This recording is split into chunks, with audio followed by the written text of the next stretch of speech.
বন্ধুরা কেমন আছো সবাই? আশা করছি সবাই খুব ভালো আছো, আমিও খুব ভালো আছি।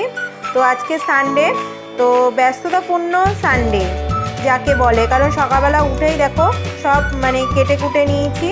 এদিকে গাজর, বিনস, ফুলকপি, এইদিকে রসুন, আদা সব কেটে নিয়েছি। একটু বাইরে বেরোবো, তো ওই জন্য আগে কেটে কুটে গুছিয়ে রেখে দিলাম। Hello friend, good morning, welcome back to my channel. তো হচ্ছে এখন বাজে 8:45।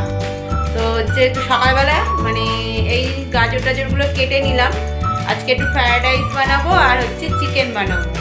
তো ভেবেছিলাম একটু সকালবেলা চাউমিন বানাবো, সবজি ছিল, কিন্তু বানানো হচ্ছে না, ক্যান্সেল হয়ে গেছে। কারণ হচ্ছে আমার বর আবার 1:30টার সময় অফিস যাবে। তো আমার বর বললো সকালবেলা তাহলে আর কিছু বানাতে হবে না, সকাল সকাল রান্না বান্না হবে।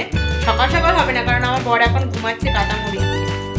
তো 9:30টার সময় ডাকবো, আমি ঘরের কিছু কাজকর্ম আছে সেগুলো করে নিই, তারপরে ডাকবো, ডেকে তারপরে আমরা যাব চিকেন আনতে, মাছ আনতে, কেন ঘরে চিকেনও নেই মাছও নেই, ওগুলো আনতে হবে।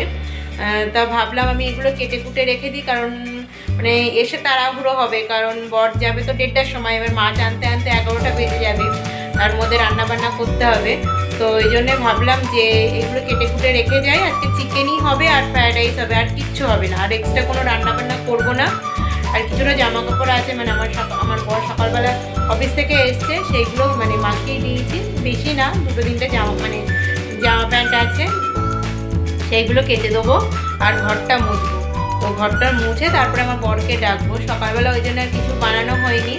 আর আমার বর কোম্পানি থেকে খেয়ে এসছে, সকালবেলা টিফিন খেতে দেয়, খেয়েই আসে, ওই জন্য সকালবেলা টিফিন বানানো হয় না। তো ভেবেছিলাম আজকে সানডে এটা ওটা কাজকর্ম করবো, করতে করতে একটু ঘরটাগুলো পরিষ্কার করবো, খুব না মাকড়সার ঝুল হয়েছে, তো ওগুলো ভাবলাম পরিষ্কার করবো, কিন্তু হবে না, কারণ অফিস যাবে, তো তাড়াহুড়ো করে রান্না করতে হবে। ওই জন্য ভাবলাম থাক, আজকে পরের রবিবারে দেখবো চেষ্টা করে।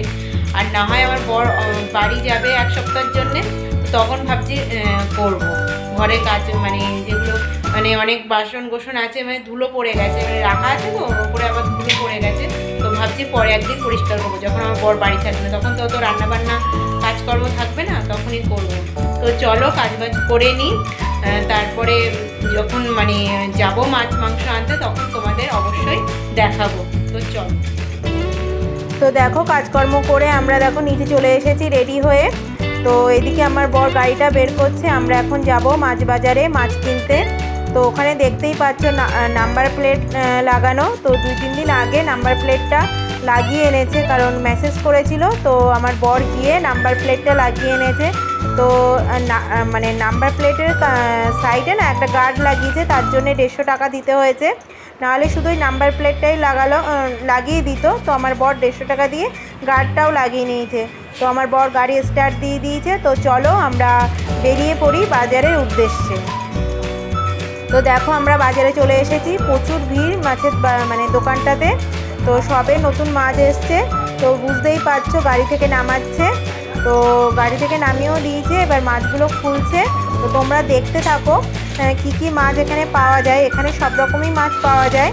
তো চলো কি কি মাছ পাওয়া যায় তোমরা দেখতে থাকো।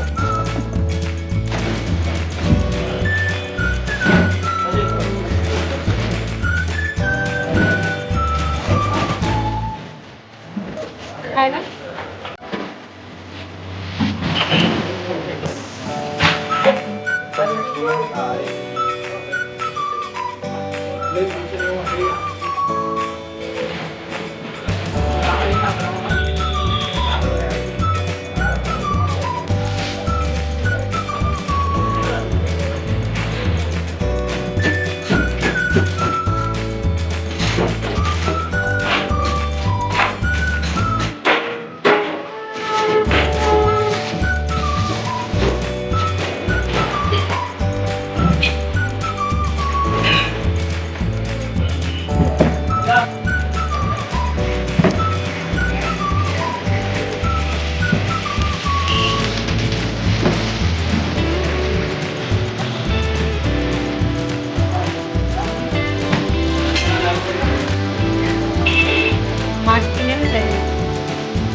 দেখো বাজার করে নিয়ে চলে এসেছি। তো প্রথমে চিকেনটা বার করছি। চিকেনটা একটা অন্য দোকান থেকেই নিয়ে এসেছি। তো আজকে সেই ভিডিওটায় তোমাদের দেখালাম না, মানে যে দোকান দিয়ে চিকেনটা নিয়ে এসেছি সে দোকানের ভিডিও আমার চ্যানেলে অলরেডি দেওয়া আছে, তো ওই জন্য তোমাদের দেখালাম না। আর এটা দেখতে পাচ্ছ মাছ। তো আজকে কি মাছ নিয়ে এসেছি একবার দেখে নাও। তো নিয়ে এসেছি দেখো আয়লা মাছ আর হচ্ছে পার্শে মাছ। পার্শে মাছগুলো বেশ বড় বড় আছে। তো যাই হোক, মানে মাছ দোকানে এত ভিড় কি বলবো, মানে কি মাছ নিয়েছে নিজেই মানে দামই জানে না আমার বর। আমি বাইরে দাঁড়িয়েছিলাম, মানে এত ভিড় ছিল আমি আর ভিতরে ঢুকিনি। তো যাই হোক দেখো চিকেনটা প্রথমে বার করে নিচ্ছি। তো প্রথমে বার করলাম হচ্ছে উইংস। তো আজকে চিকেন নিয়ে এসেছি লেগ পিস 500 আর হচ্ছে 500 উইংস নিয়ে এসেছি। মোট 1 কিলো চিকেন নিয়ে এসেছি।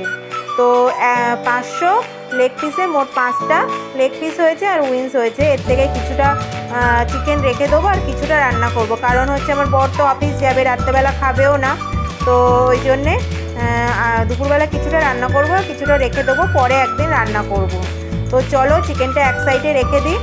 এরপরে মাছগুলো কেটে নিই, কারণ অনেকক্ষণই মাছগুলো নিয়ে এসেছি। চলো মাছগুলো কেটে নিই।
তো দেখতে পাচ্ছ মাছগুলো কাটা হয়ে গেছে, পার্শে মাছ আর ওইদিকে আয়লা মাছ এক সাইড করে মানে করে রেখে দিয়েছি।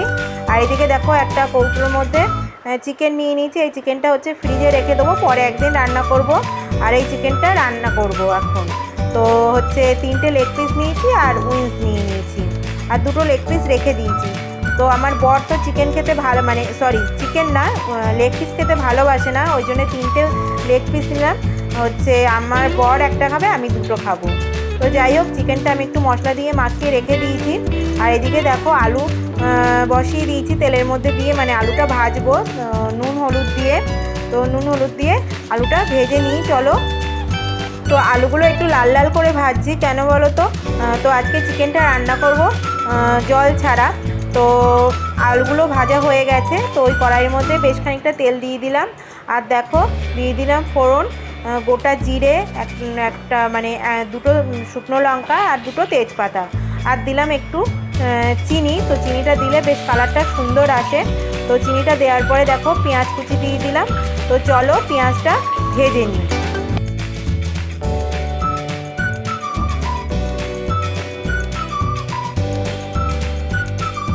তো দেখো পেঁয়াজটা ভাজা হয়ে গেছে, তার মধ্যে দেখো দিয়ে দিলাম কাঁচা লঙ্কা আর টমেটো।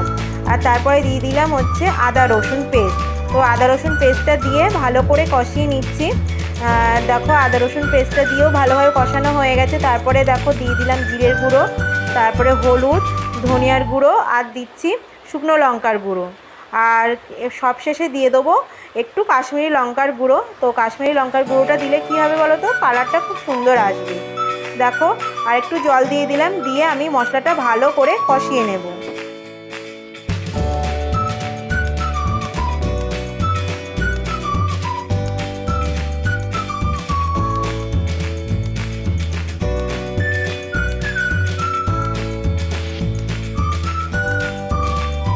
তো দেখো আমার মশলাটা কষানো হয়ে গেছে। এরপরে দেখো দিয়ে দিচ্ছি চিকেন। তো চিকেনের মধ্যে আমি মশলা মাখিয়ে রেখে দিয়েছিলাম। তো চিকেনের মধ্যে আমি মশলায় দিয়েছি জিরে, ধনে, একটু শুকনো লঙ্কার গুঁড়ো, একটু হচ্ছে লবণ, হলুদ, আর হচ্ছে একটু কাঁচা সর্ষের তেল। তো যাই হোক, তো চিকেনের মধ্যে এখন দিয়ে দিলাম ভেজে রাখা আলু, আর দিলাম পরিমাণ মতো লবণ। তো লবণটা দিয়ে একটু মিক্স করে নিলাম, নিয়ে একটু ঢেকে রেখে দেবো 15 থেকে 20 মিনিটের জন্যে। আর মাঝে মাঝে একটু খুলে চেক করে নেব। তো দেখো আমি 20 মিনিট পরে ফেরত এসেছি। চিকেনটা একদম রেডি হয়ে গেছে। চিকেন দিয়ে অনেকটাই জল ছেড়েছে, আর একটু জল দিয়েছিলাম, মানে যে পাত্রে চিকেন মাখিয়ে রেখেছিলাম সেটা ধুয়ে একটু জল দিয়ে দিয়েছি। তো যাই হোক, চিকেনটা একদম রেডি হয়ে গেছে। সবশেষে দিয়ে দিলাম একটু গরম মশলা। তো চলো, চিকেনটা একদম রেডি। তো ফ্রেন্ড, চান টান করা হয়ে গেছে, আমার বর খেয়ে দিয়ে অফিস চলে গেছে। খুব তাড়াতাড়ি করে রান্না করেছি। তো তোমরা আর একবার দেখে নাও কি রান্না করেছি। তো দেখো এই যে ফ্রায়েড রাইস বানিয়েছি, তো বেশ কালারফুল লাগছে। তো আর এইদিকে দেখো চিকেন, তো চিকেনের কালারটা তোমরা দেখো কত সুন্দর হয়েছে, আর কি সুন্দর তেল ছেড়েছে, দেখেই বুঝতে পেরেছো। আর এইদিকে দেখো স্যালাড কেটে নিয়েছি, পেঁয়াজ আর শসা। তো চলো খাওয়া দাওয়া করে নিই, খুব খিদে পেয়েছে। সকাল থেকে কিছু সেইভাবে খাওয়া হয়নি, সকালবেলা শুধু একটু মুড়ি চানাচুর একটু চা খেয়েছিলাম। তো মানে দেরিতে, মানে আরও তাড়াতাড়ি খাওয়া হয়ে যেত। আর কি বলবো, ভাত বানালাম তো কম হয়ে গেছে, মানে যেরকম বানাই সেরকমই বানিয়েছি, কিন্তু এই চালটা না, তাওয়াতে চাল নিয়ে এসেছি, চালটা ঠিক ভালো না, মানে যেরকম চাল নিয়ে জানি ওরকম হয়ে যাবে, কিন্তু কম পড়েছে। তো আবার লাস্টে আবার ভাত করতে হলো। তো ভাবলাম একটু বেশি করে করি, রাত্রেবেলা যদি থেকে যায় রাত্রেবেলা খেয়ে নেবো। তো চলো আর বক করবো না, খুব খিদে পেয়ে গেছে, খেয়ে নিই, তারপরে তোমাদের সঙ্গে কথা বলছি। তো দেখো প্লেটটা একদম সাজিয়ে নিয়েছি চিকেন লেগ পিস। তো প্লেটিংটা কেমন লেগেছে আমাকে অবশ্যই কমেন্ট করবে। তো দেখো আমি আটা নিয়ে বাড়ি এসেছি। তো আটাটা তোমাদের দেখাই, পাশে গমকল থেকেই নিয়ে এসেছি। আটাটা খুবই গরম, ওই জন্য প্যাকেটটা খুলে রেখে দেবো, ঠান্ডা হবে তারপরে টুকে আমি কৌটোর মধ্যে রেখে দেবো, মানে যে পাত্রের মধ্যে আমি আটা রেখে দিই সে পাত্রেই রেখে দেবো। তো ওই জন্য দেখো প্যাকেটটা খুলে রেখে দিলাম। এটা হচ্ছে গমকলের আটা, তো দেখেই বুঝতে পারছো এটা গমকলেরই আটা। Hello friend, good evening. এখন 6:45 বাজে। তো হচ্ছে একটু বাইরে বেরোলাম, মানে বেরিয়েছিলাম, এসে একটু জল খেলাম, এত জল তেষ্টা পেয়েছে। তো জলটা খেলাম, গেছিলাম হচ্ছে একটু আটা আনতে, পাশেই একদম রাস্তা পার হলেই গম কল আছে, তো ওখানে গমের আটাটা পাওয়া যায়। তো আগে আশীর্বাদ আটা খেতাম, কিন্তু আশীর্বাদ আটা রুটিটা না ঠিক ভালো লাগে না, কারণ শক্ত হয়ে যায়, বেশিক্ষণ রাখা যায় না। কিন্তু এই গম কলের আটাটা এত ভালো যে তুমি রাত্রেবেলা রুটি করো না, পরের দিনও মানে নরম থাকে, মানে হটপটের মধ্যে রেখে দিলে নরম থাকে, আর খেতে ভালো লাগে আমার ওই আটার রুটিটা। ওখান দিয়ে যবে থেকে খাওয়া শুরু করেছি, মানে তবে থেকে আর আশীর্বাদ আটা মানে বাড়িতে নিয়েই আসি না। আর এখান দিয়ে পাশেই, বেশিক্ষণ লাগে না, আবার ডিমার্ট থেকে বয়ে বয়ে নিয়ে আসো, অনেকটাই ঝামেলা। তো ওই জন্য এখান দিয়েই নিয়ে আসি। তো আটাটা নিয়ে এসেছি, এসে এবার কিছুক্ষণ মানে সবাই বসেছি, কিন্তু এত জল তেষ্টা পেয়েছে, বেশ করে জল খেলাম। জল টল খেয়ে এবার ভাবছি একটু কাজকর্ম করবো। কাজকর্ম বলতে জলের বোতলগুলো একটু পরিষ্কার করবো, মানে অনেকদিন পরিষ্কার করা হয় না। তো ভাবছি একটু বোতলগুলো পরিষ্কার করবো। জল আছে, আজকে সানডে ছিল, ওই জন্য সারাদিন জল ছিল। তো ভাবছি জলের বোতলগুলো পরিষ্কার করবো। রাত্রেবেলা তো তেমন রান্নাবান্না নেই, তেমন কি রান্না নেই, কারণ দুপুরবেলা যে ফ্রায়েড রাইস করেছিলাম অল্প রেখে দিয়েছি, আর মাংস আছে একটা লেগ পিস। তো আর একটু মানে উইংস এনেছিলাম, তো দুপুরবেলা মানে উইংসটা আমার বরের খেতে এত ভালো লেগেছে, ওই জন্য আজকে উইংস আর লেগ পিস এনেছে। আমার বর লেগ পিস খেতে একদম ভালোবাসে না। তো আটাটা টুকবো, একটু আটা টুকে রাখবো, কারণ গম কলের আটা যদি কিছু থাকে, ওই জন্য গমটা মানে আটাটা টুকে রেখে দেবো, তাহলে কী বলো তো, যখন রুটি করবো তখন আর টুকতে হয় না, ওই জন্য একেবারে আমি টুকে রেখে দিই। আর হচ্ছে বোতলগুলো পরিষ্কার করবো, কিছু হচ্ছে জামা কাপড়ও আছে, যেগুলো গোছাবো, আর বাসন আছে, বাসনগুলো মাজবো। তো তো চলো ভিডিওটা আজকে এখানেই শেষ করছি। আর কি দেখাবো, আর দেখানোর কিছু নেই। সারাদিন মানে কি বলবো, আজকে সানডে, মানে সানডে নামেই সানডে। সানডে আমাদের কাছে, মেয়েদের কাছে সানডে মানেই হচ্ছে বেশি কাজ। বিশেষ করে যাদের বর চাকরি করে, অফিস যায়, তাদেরই বেশি সানডেতেই কাজ হয়। আমার তো সানডেতেই বেশি কাজ, অন্যদিন তবু একটু রেস্ট পাই। আজকে সানডে, আজকে হচ্ছে মানে কি বলবো, সকালবেলা তাড়াতাড়ি উঠেছি, উঠে কেটে কুটে রেখে দিয়েছি। আরও বেশি কাজ কেন, আমার বর আজকে অফিস গেছে। রবিবার তো ছুটি থাকলে তবুও একটু হয়, আমার বর মানে রবিবারেও আজকে ছুটি ছিল না, খুব তাড়াহুড়ো করে রান্না করেছি, ডেটের মধ্যে খেয়ে চলে গেছে। তো ওই জন্য খুব মানে তাড়াহুড়ো করেই সব কিছু করেছি। তো চলো ভিডিওটা আজকে এখানেই শেষ করছি। ভিডিওটা কেমন লাগলো আমাকে অবশ্যই কমেন্ট করো। তো চলো টাটা। তো তোমরা সবাই ভালো থাকবে, সুস্থ থাকবে, সবাইকে ভালো রাখবে। তো টাটা।